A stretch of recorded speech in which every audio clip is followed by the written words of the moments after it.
resume. Hello, Diana. Hi, Emmanuel. So where are you? Oh, I'm in Zurich at the moment. Oh, you're in Yeah, Zurich.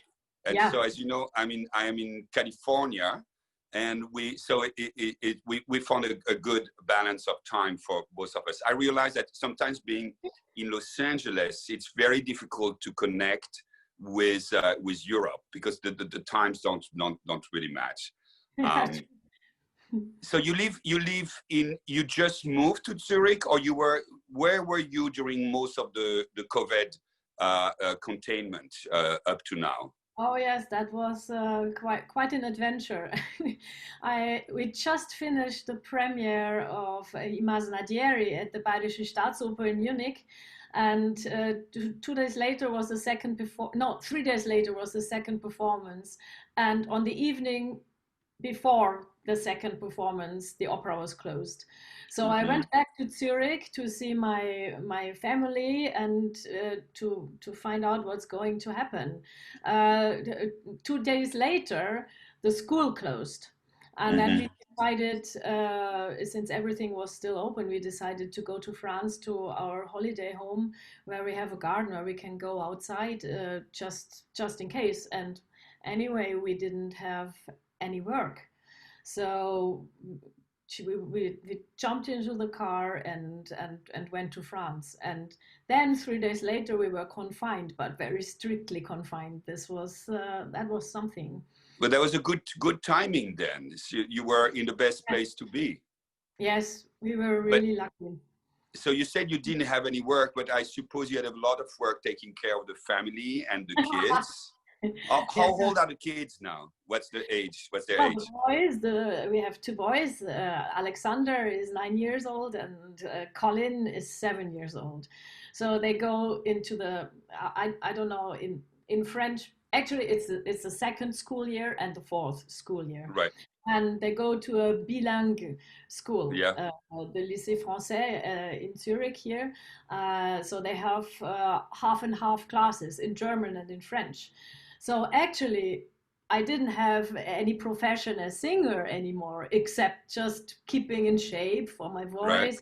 thinking and planning and changing ideas and being creative in that way. I got a new profession. Teacher. School teacher. Oh yes. Yes.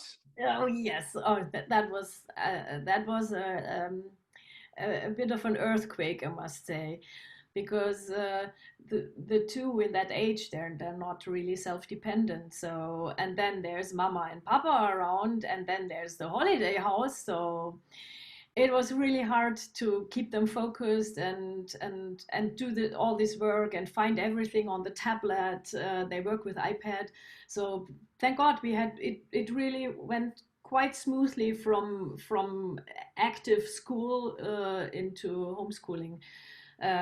For us, a bit fast, but it's been very challenging for a lot of parents. And what parents complain about is first the workload on themselves, like the teachers, don't realize or do realize, and maybe they have no choice, that in fact this is a lot of work for the parents. But then it's also the confusion of roles, which is not necessarily good for the kids. Your mother cannot be your teacher at the same time. There is an added difficulty in your case is that I guess you were taking care of the German part of the teaching and Nicolas is taking care of the French part of the teaching, or is it equal? Yeah, no, actually, yes, Nicola did the French part for Alexander, but I had to take over Colin because the French class, since this is the main language, there was so much work. He couldn't deal with Colin next to it as well. So yeah, we were busy. All right. That's I mean, in a way, that's a special bond maybe with your kids that is very important. In the past, you had a tutor for your kids that was traveling with you and teaching the kids, but you decided to have them in a normal school because you didn't want them to travel so much with you. No, actually, we started homeschooling with Alex when he was Right. very little, but then we found out, or we wanted also that the kids really are together with other children and learn how to work Interact. interact and work in a group, and also with a teacher.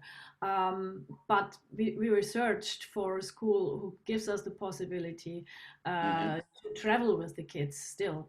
And with the Lycée Français, it's possible. So we can take them out of school for a month or two. For instance, when we go to New York, we love to bring the kids with us because they speak English also, not only French Yes. and German, they speak English.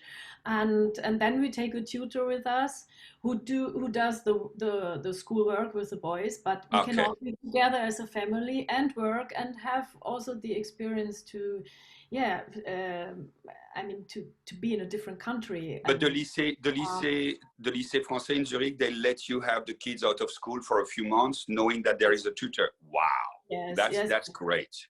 but staying in close contact with the school. So Right. yeah, It's it's do they like the traveling, the kids, or do they they miss their love it, friends? Oh, they love it. love it, they love it.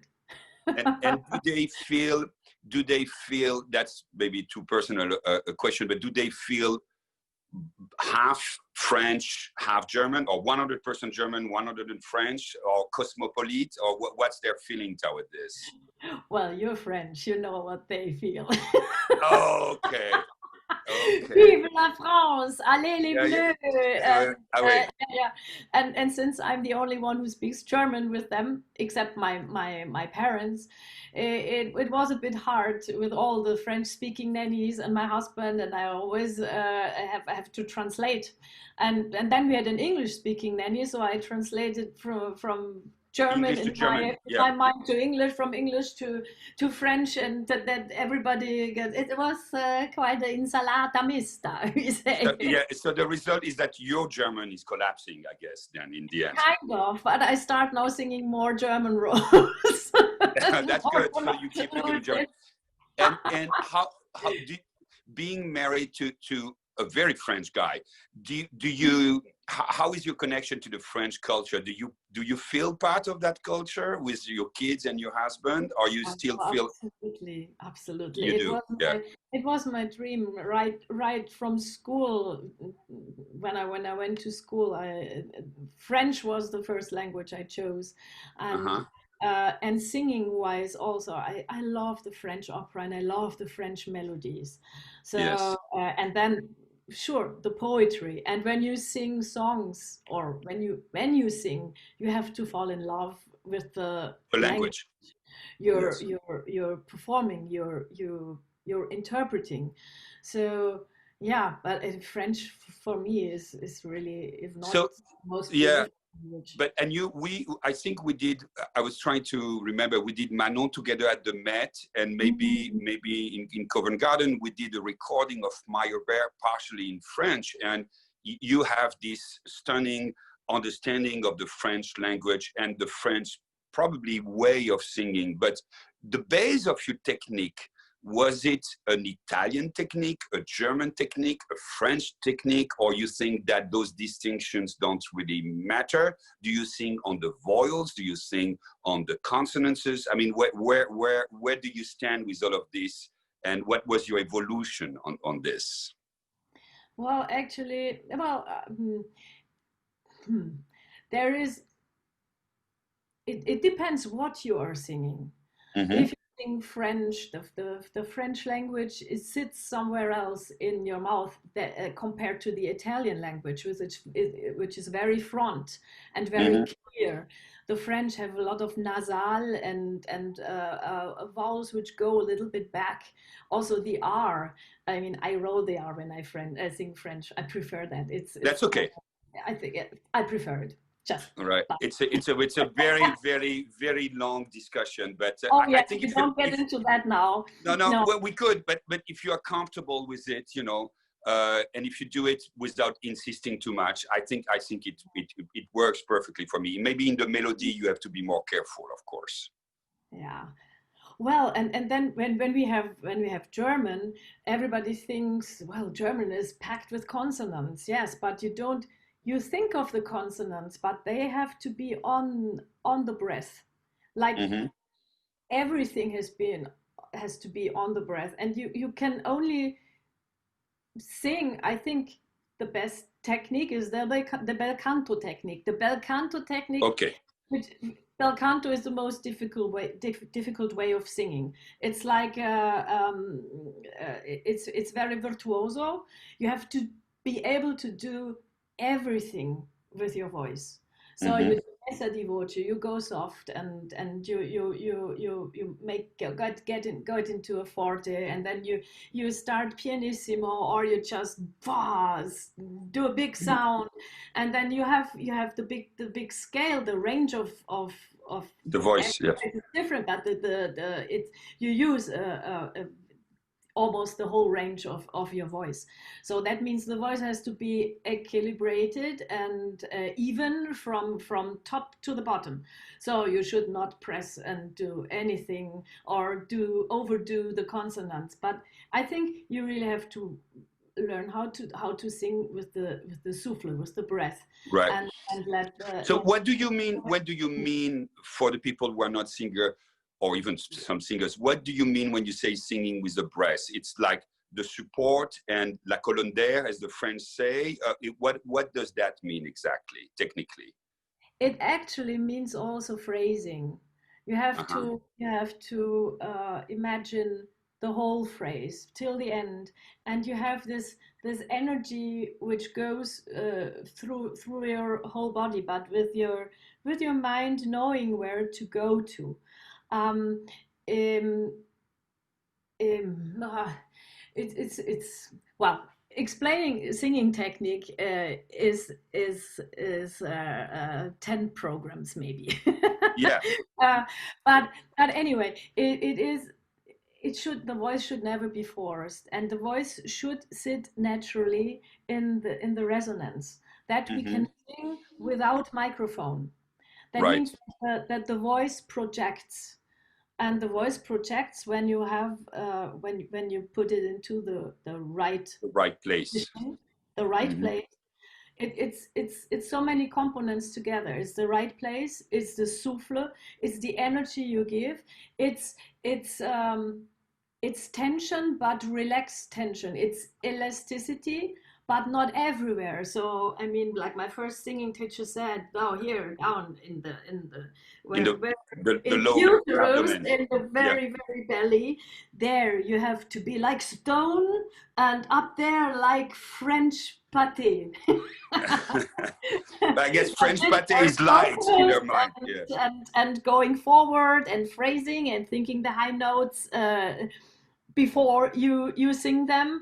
So yeah, and then you have to shrink yourself because nothing is difficult, it's just interesting. Right. So Because so we so should let's not have be afraid. There's singing is I think, because you can't see it, is it's you can't see and say, okay, do like this and then works. No, it's more it's a than physical 400 sensation. muscles even here. You have to control, and you can't control them with will.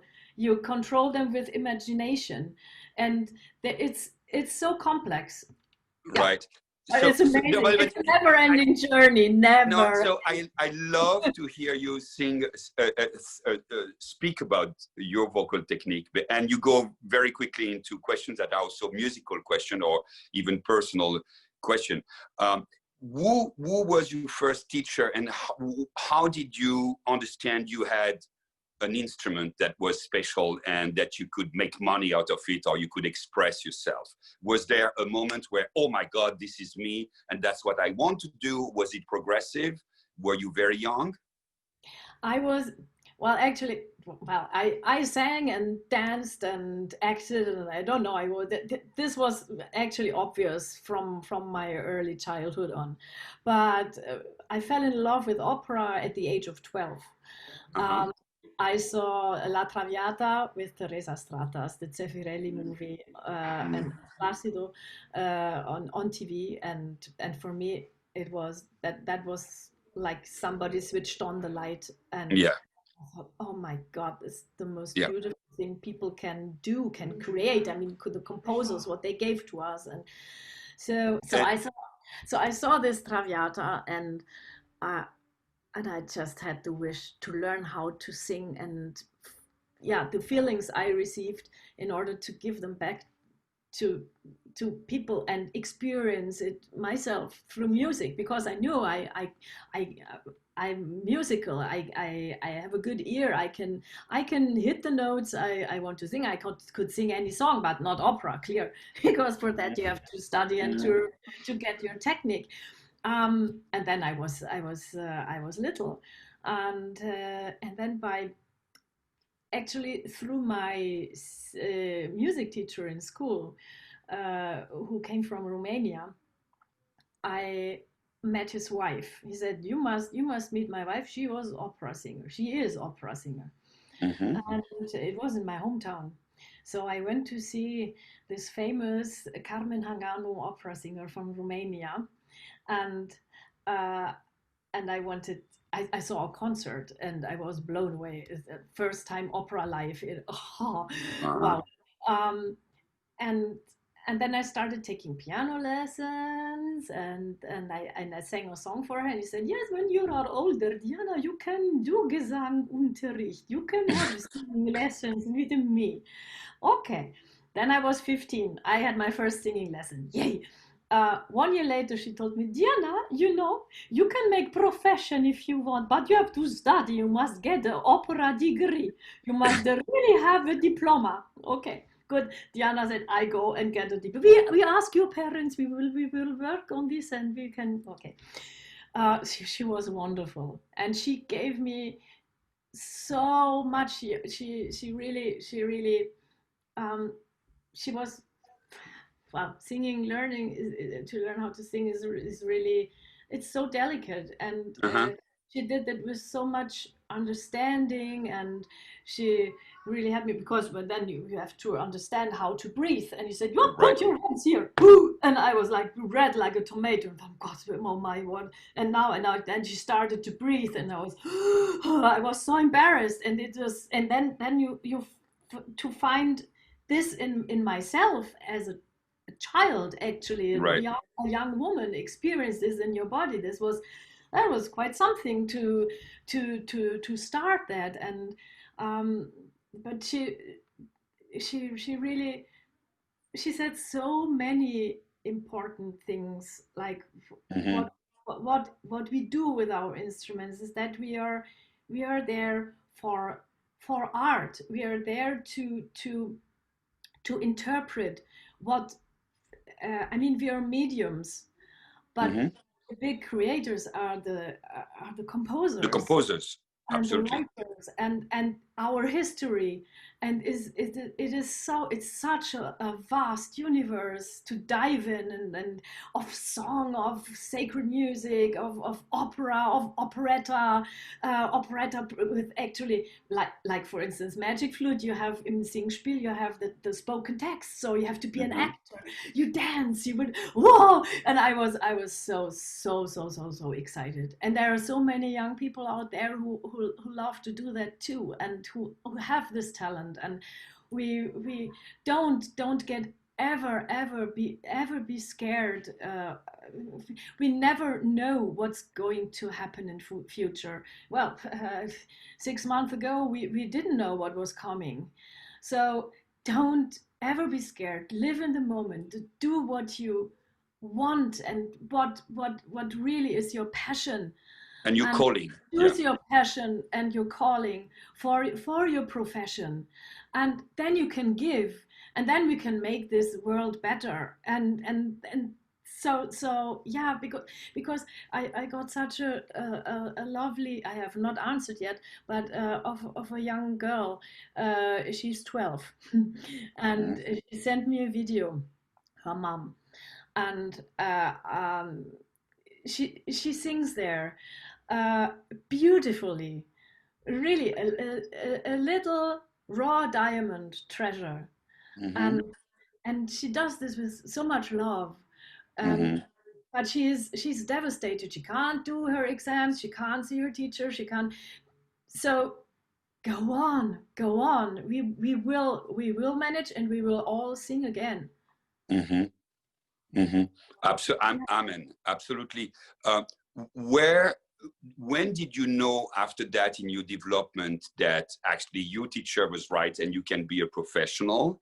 I think it's very touching to hear you speak with so much love and respect of your art in connection to the first teacher you had, because very often, as you said, this is a very intimate, very personal relationship, and it's about exploring your body and your soul at the same times under the guidance of someone who can have such power.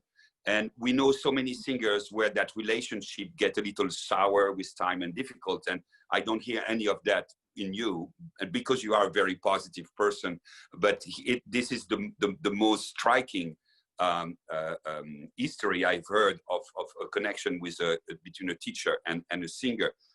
At one point, you have to fly on your own, and you realize, okay, I really can do this, and you are more aware of the difficulty of the profession. Mm-hmm. Was that progression for you a natural one, or did you have a lot of hiccups and doubts with this? Actually, hiccups will always be there. There are always difficult moments. You have to survive, but yes, and also not.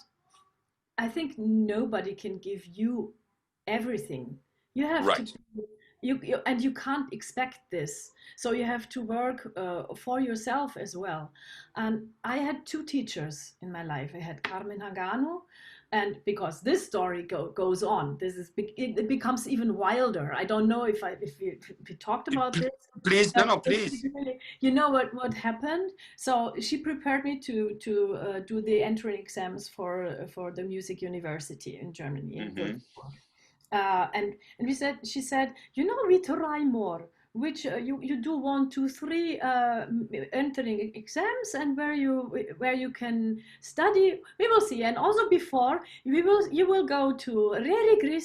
She is a very, very famous coloratura soprano, and get other opinions. So I met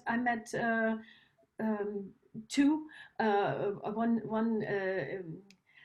Professor Jelden in Stuttgart, and I saw Reri Grist, and both of them were quite positive. And I also met my grandfather's cousin, Paul Kuhn, who was actually a real opera singer. He was Mime in Bayreuth, and he sang a lot at Bayerische Staatsoper, and I got to meet him only once, but I sang for him, and he said, yeah, do this. Just encouragement and tips, and this was really good. So I was quite positive to be able to study. And then we see, you never know what happens. I mean, there can be illness, there can happen so many things, but as I said before, we should not be scared. We should follow our dreams. And even when there are bad moments. So back to Hanganu. So the first university of music who did this exams was in Würzburg. So I went there, and there was a jury, and I sang sacred music and song, and Norina aria and Zerlina aria. And an a cappella thing, so really big program. That was quite impressive already, but I didn't know. But I just she said, you did what you did, yeah. This. So I sang. After that, I had clapping from the jury. From the jury. And she said, well, you just turned 19. This is crazy. Who is your teacher? So Ingeborg Hallstein, who was the main speaker of the jury, she said, I'm sure we all want you in our classes, but who is your teacher? And we think you're so young. You should stay with your teacher. So, okay, they brought me a chair, and I talked about Carmen Hanganu, her life in Romania, and then they ran away, and they started in Germany again. She Hmm. and her husband. She sang a little bit at the in Munich at the Gärtnerplatz Theater. She sang Traviata and she sang Butterfly and also Faust.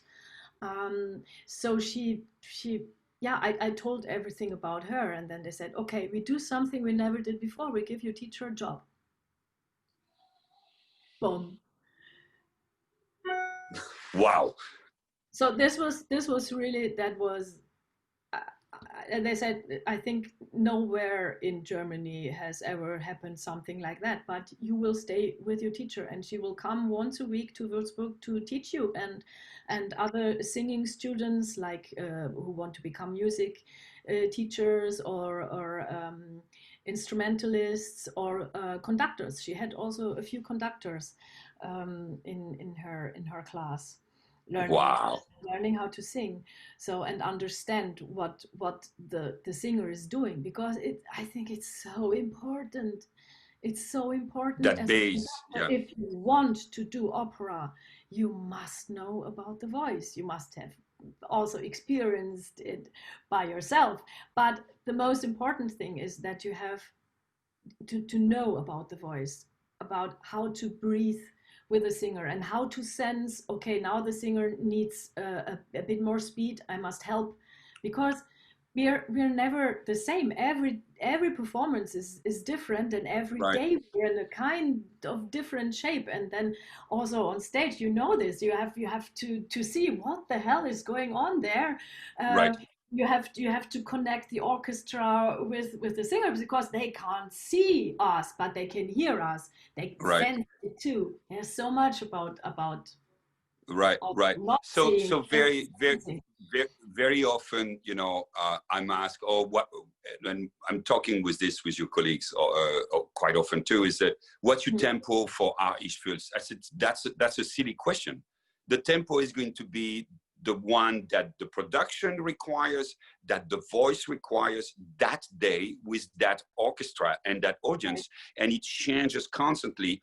And when I work with you, I am in a way totally trying to understand your own path, but I'm also playing with your voice.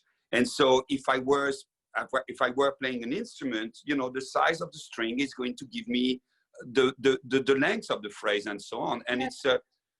we just ride together that wave that has so many Yeah. components, and it's a very natural thing with you, because you are so extraordinary with that.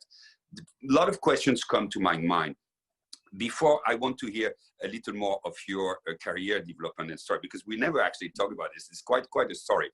Um, the theater is very important to you, and you spoke about theater from the very, very beginning of your first impression in the Traviata somehow. So Yes. it seems that singing and drama are very connected for you. On the other hand, you're very aware of vocal technique. When you are on stage, where is your mind with this? How do you control the voice and still are delivering such passionate performances? Are you sometimes telling yourself, no, you have to calm down a little, otherwise I'm going to pay vocally? What's your balance between the two? I think when you um it keeps changing also. No, Yes. but I think first of all, the most important is the singing and the technique that you Mm, know what to do in every moment. That means there's a lot of hard work before you go with a role on right. stage. And because then on stage I have to be free. It's like piloting a plane, but the technique and my interpretation is like the ready airplane with all the lights. And then I know, okay, this phrase is coming, I have to use like this. And then it flies through the phrase Hmm. perfect. But if I only think of acting, it becomes very small, and it becomes uh, let's say too existential, and then you go probably a bit away from your instrument. So Hmm. it is hard. It's very hard when you get into a situation, because it goes through your body, and also when the roles are dramatic or very sad, you really must keep your instrument, and not go like because it's very sad, or get hard because it's very very intense.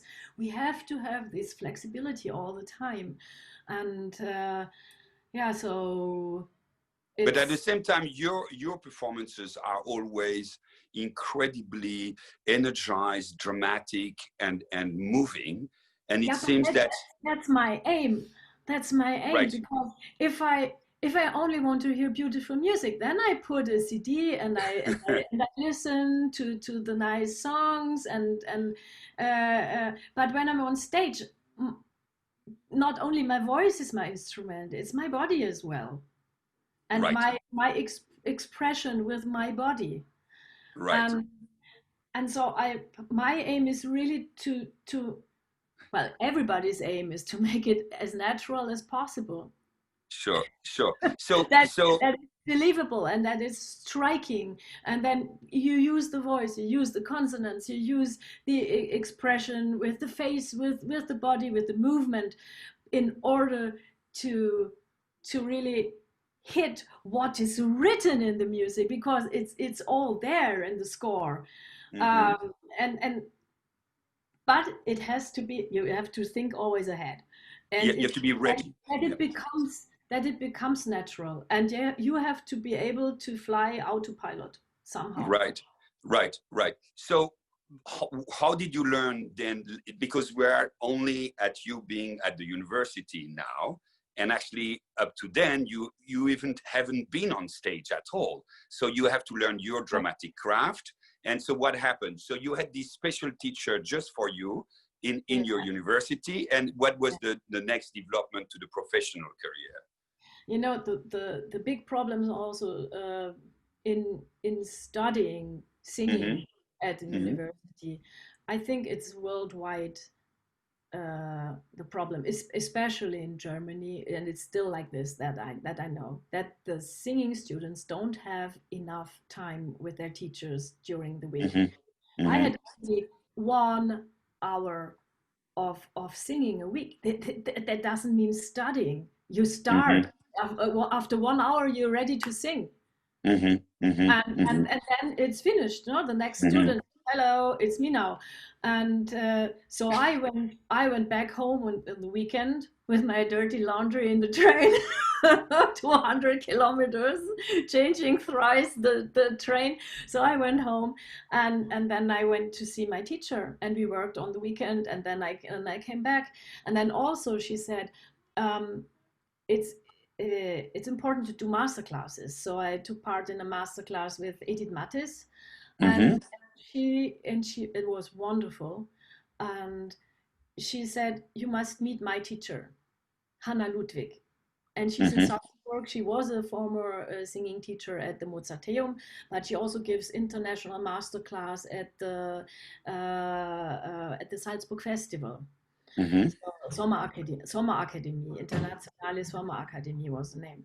So I went to see Hannah Ludwig, and I took part in a master class with her at the Sommerakademie, and Hmm. this was this was something, she gave me something new, when Hmm. actually, for the first time, I really, I was patient. There's a lot of patience involved, and you should not be overdoing and like singing the Queen of the Night after 5 singing lessons. No, no, no, it doesn't work like this.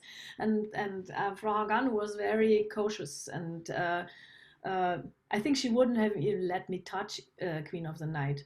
But when I met Hannah Ludwig for the first time, she made my high notes so easy, Hmm.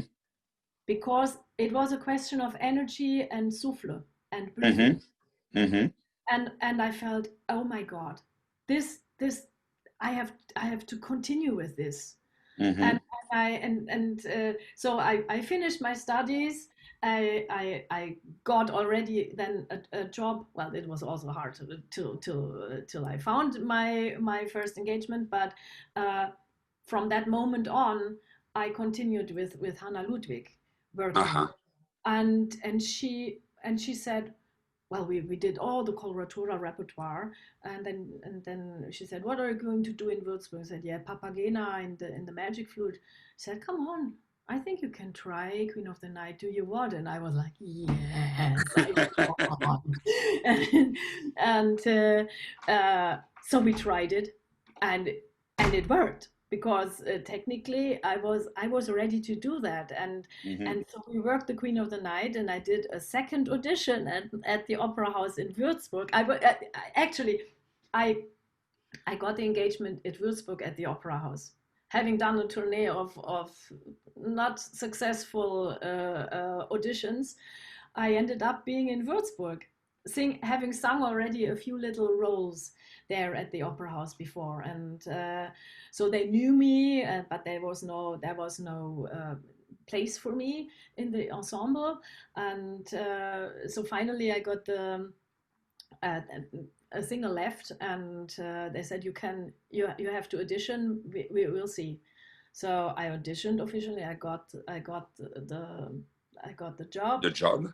and then after a few months, I said I came to an audition again. I said, what do you want? You already have a job. I said, I think I can do Queen of the Night, and I can sing you the both arias, and maybe I can have a Studierauftrag. That means not singing officially Right. like a real cast member, that just yeah, to study it and be ready as a jump in, for instance. Yeah. So then I sang it, and then I said, okay, well, I became the Sparmaßnahme. Do you know No, the what's that? English? A measure of épargner de l'argent, Uh-huh. saving money Uh-huh. measurement for the opera house, because I sang Queen of the Night and Eliza Doolittle and, and Entchen in Freischütz and everything. I said, we really save a lot of money through you doing all this. So, but they really protected me, and we really made a good plan with the Tepe Hamsklin and Jonathan Sears, who were the bosses of the opera house then, and they, in order to keep Eliza really far away from the Queen of the Night, because this is like heaven and hell. Right. Yeah, And so black and and white. you learned your stage craft just being thrown in rehearsals, and did you have acting classes when you were at the university at all, or not? Yes, we had a bit of acting classes, but not really acting. It was more like opera stage Mm, acting.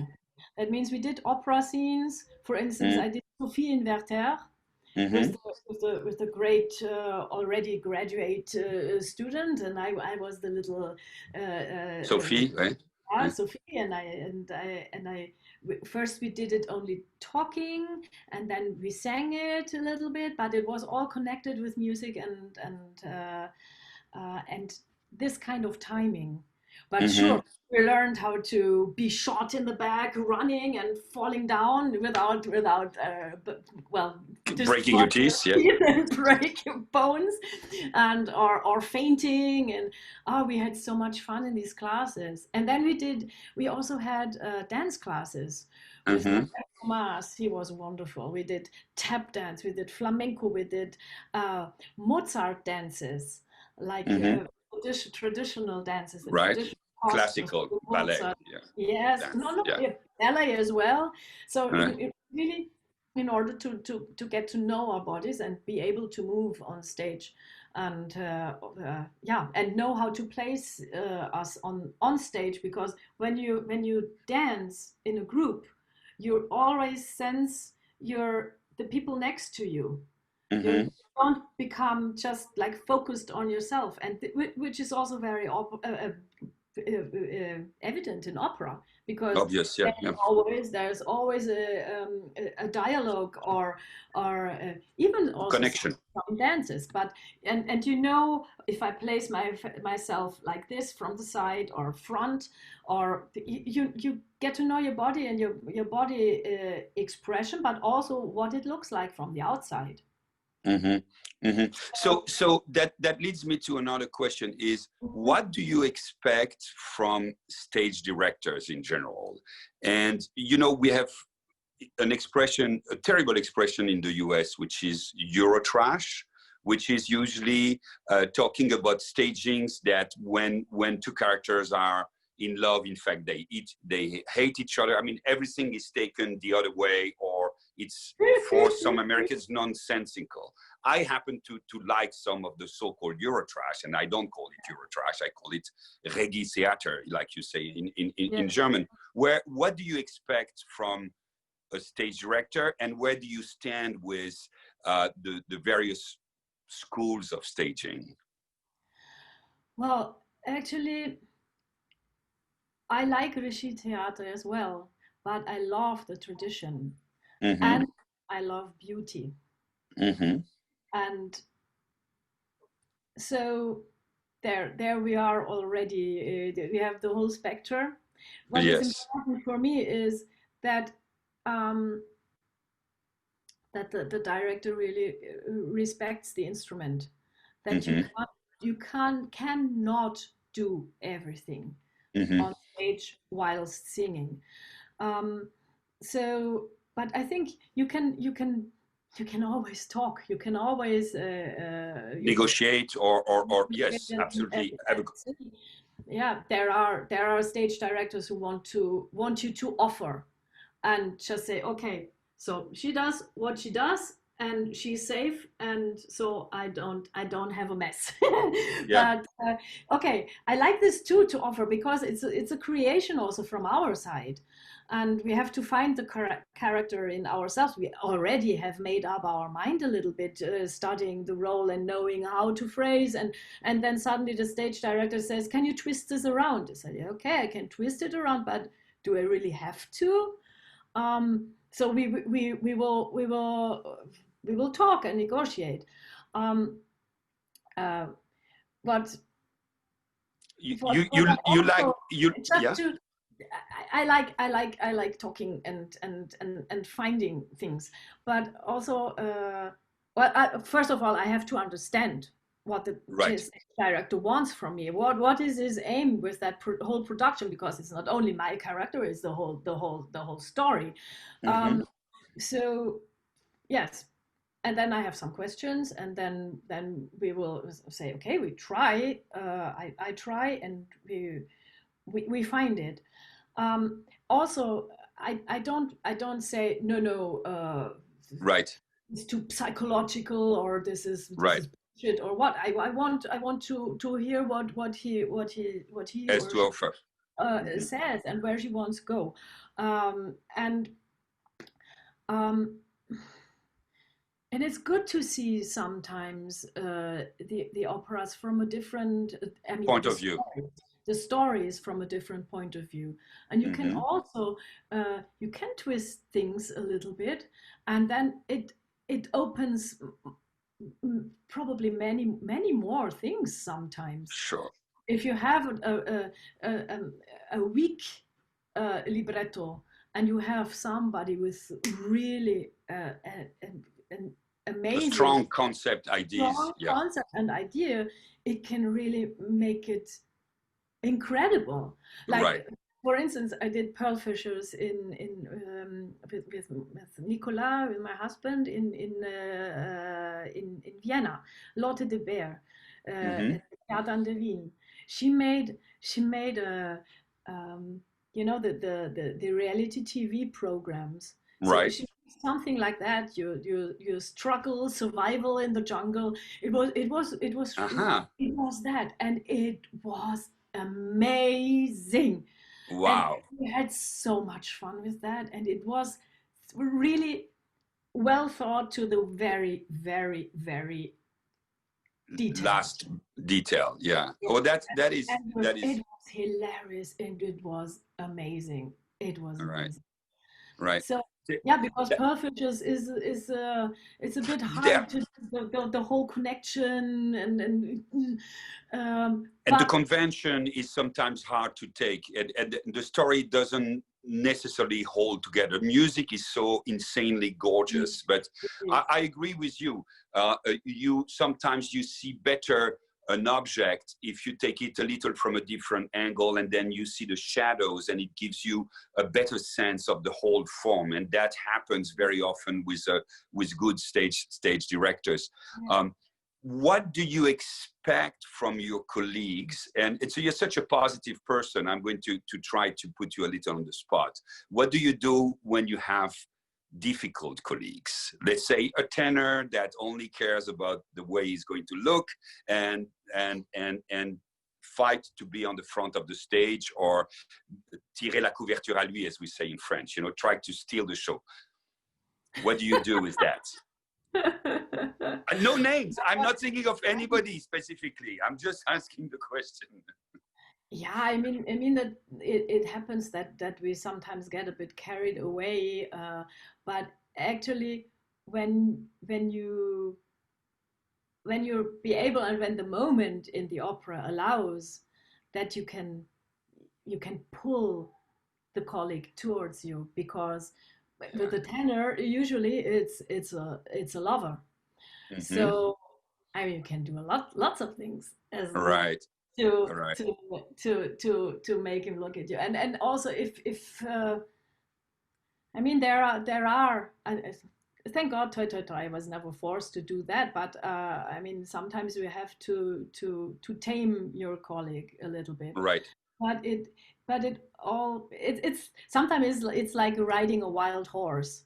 Right. You have to have a lot of flexibility and understanding and feeling and love.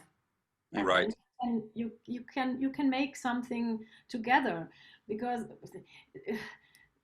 singing it is difficult, and it's you think of so many things other than only the story and the character. Sure, Right. there is the light, and I can't turn my head like this because then the people won't hear me, and Yeah. oh, I can't see the conductor, and I really need the conductor there, and then oh, I'm not so I'm a bit late with learning, so I need the prompter.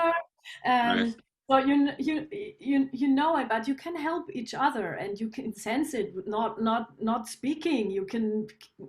We help each other. I mean, I want to help, because I want that what comes to the audience is something real. It is the real thing, that the feelings are transported and the situation is transported. It's like in a movie. Right. So yeah. Yeah. And So you know my singing teacher Hannah Ludwig. She was a dramatic mezzo soprano. Of course. Yeah. She sang Rosenkavalier a lot, and she sang Carmen also, and she was Wieland Wagner's first Kundry model, and she was very dramatic also in real life. So she was an amazing woman. She told me once a story that she had a tenor in Carmen who just would stand and sing, and very busy at the end of the opera. I mean, it's hard. They have to get to the end of Carmen, and it's for both. It's the big showdown, the big duet. So but she got so angry because he was not acting with her. He was not interacting. Yeah. Yes, interact. And then she said she bit him. She bit him the moment he had to throw her on the floor, and she bit him so hard that he threw her on the floor. She said, it hurt a lot, also for him, but he was so mad at her. But she said, thank God you really did it finally once. I mean, you should not go that far, or or also, yeah, she had it was in Rosenkavalier where she jumped in, and there was the Marschallin who didn't help her at all, but she really managed. She knew what to do in order to put this lady out of her self confidence and being diva and sure, and letting the other just drop. So she, but it's not war on stage. That what we do, this is the most beautiful thing, isn't it? Mm-hmm. In music, It we is. are together. We are human. We, whatever race we have, whatever background we have, whatever education we have, we are human, and we do something together for the others. And music is medicine. Music is, everybody sings if you can sing or not. Everybody Mm-hmm. dances if you can or not. It's us, and that's the most beautiful thing. Mm-hmm. Uh, Absolutely. and we make Absolutely. it work, and we make it work all the time. Mm-hmm. Mm-hmm. Mm-hmm. Can do. That's very inspiring what you say, and the passion with which you express it. Um, do you teach? Do you like to interact with young singers and pass all this knowledge and experience you have already? I would love to, but at the moment I'm very busy with myself and my family and my children and the traveling and the career and the learning, and yeah, also with my body, because my body is changing. I'm a woman in a certain age now, and I feel now that also my voice is asking me some questions, and things who had been just easy and normal for me are not anymore.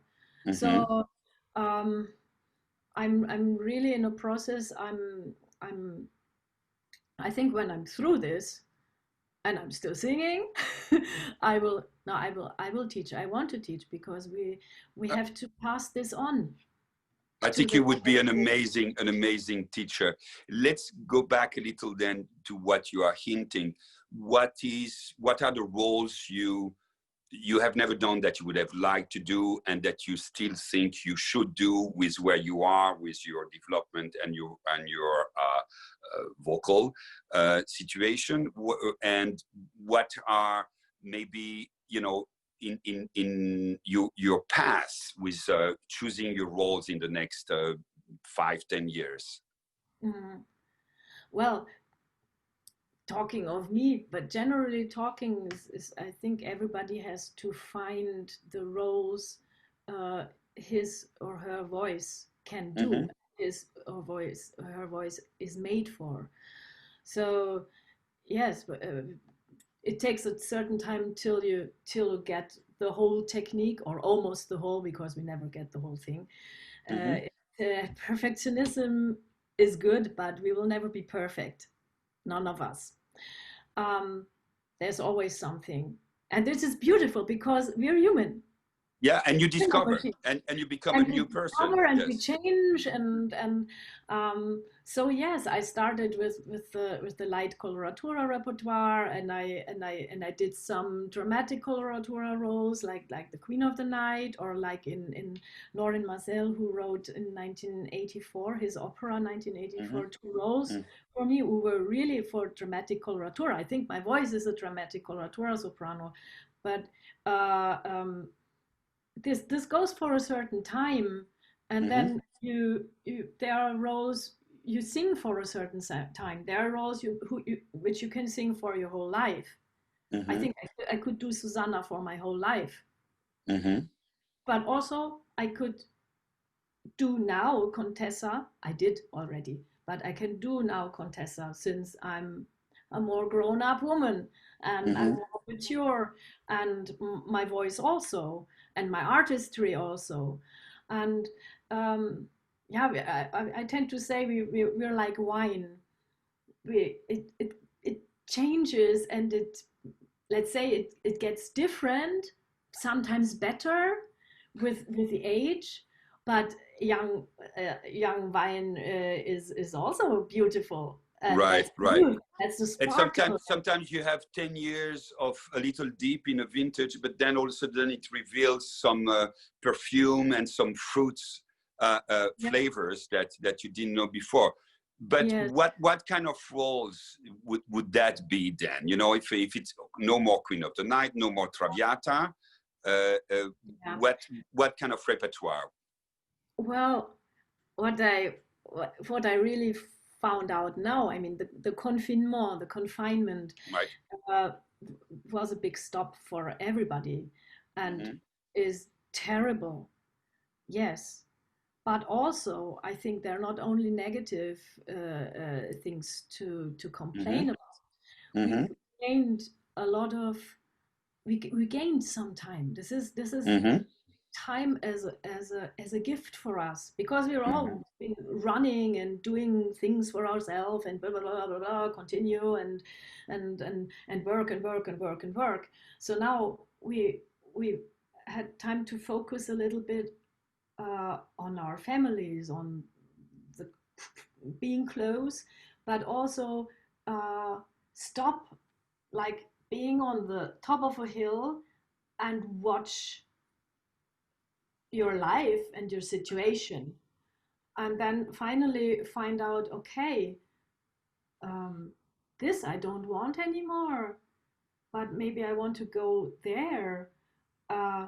This I cannot do anymore, but what are my new dreams? I mean, my Hmm. big dream was singing Traviata. This was my singing teacher. I go back to Carmen Hanganu.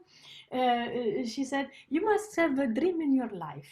For your personal life, you must have more dreams. Yes, but for your professional life also, you find little dreams." And my dream was, okay, having seen Teresa Stratas, I would love to meet her once. My God. Uh, I I want to do Traviata. Me as a German white sausage. So, okay. And you know what happened?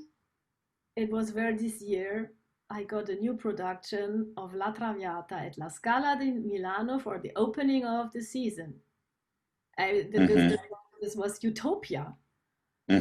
For Hmm. me, it was just the highest mountain of the universe. Hmm. And and then, okay, but what is my next dream? What is Hmm. I sang Traviata for a while now, and I think also now having done the beautiful production at the Metropolitan Opera, for me it's okay now. There are other fantastic Traviatas. For me, I'm content, and we have to pass over. Yeah. Move on. Yeah. Always we have to move on, right? So and I and I felt also what I touched during musically during the confinement was sacred music, uh, Hmm. and Mozart, and I want to not go back. Yes, go back to sing more Mozart and also Strauss. So the next roles will be um, uh, more Nozze di Figaro. I would love to sing a Vitellia. Uh, Hmm. I would love to. I will do Capriccio by Ah, Richard Strauss. So there, yeah. Go there go. is a lot. There is a lot you are going to be able to sing, and you are one of those extraordinary singers who get better and better with time. And I think your analogy of the with the vintage and the wine is a very good one. And you are absolutely a grand cru classé. And I think the span of what you have to offer is unlimited. And so I wish we had more time, Diana, to talk, but it's so good to see you. It's so good to talk to you. I didn't know all these stories about your the way you grew up and your first connection with music. I think it's extremely inspiring to everybody, and we love you. We wish your family a lot of good things. Um, And you know, they should also be, your kids being French is great, but I hope they also tune with the German soul. They do, they do. Lots of love to you all, and I hope to see you very, very soon, Diana. Yeah, me too. Lots of love and keep the music on. We will. Yes.